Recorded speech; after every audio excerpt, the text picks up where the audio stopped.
Recently, investigators chased a new lead in Shelby County's oldest open cold case. They dug on the border of Alabaster looking for the body of a missing man, but nothing was there. In tonight's special report, Lee Garner revisits the disappearance of Guy Kirby. It's a mystery that has haunted Shelby County investigators for almost 40 years. People do disappear, and some for their own reason, but some by the hands of other people too. It was a different time. Salura, 1975. Guy Kirby lived just off Highway 119 with his father. Guy had an affliction, but he didn't let it stop him. He worked and he sold, was it Mason shoes, I believe. He was the top salesman every month.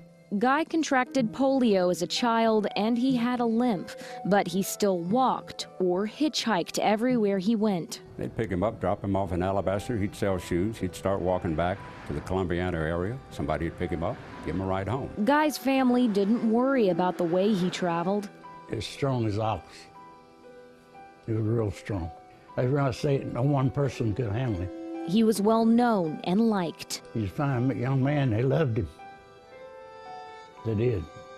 But on March 13th, 1975, Guy Kirby left home to sell shoes and was never seen again.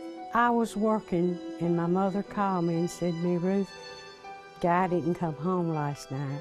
We can't pinpoint exactly where he was last seen, so we could go back and say, well, hey, maybe there's a possibility somebody living in the area that picked him up. Days, then weeks passed. There were rewards offered, polygraphs taken. Because he never did do harm to nobody.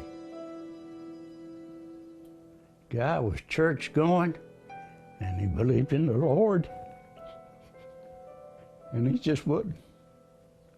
But there was never enough evidence. Guy always had money. Might not have been a whole lot, and he would open up his billfold in front of anybody, so I feel like it was for money.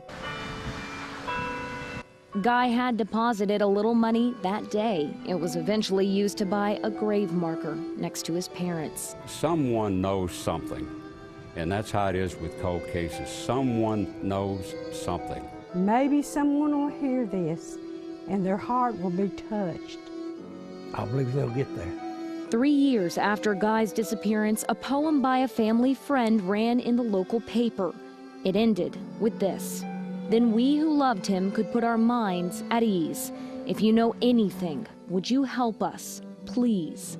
Reporting in Alabaster, Lee Garner, WIAT 42 News, coverage you can count on.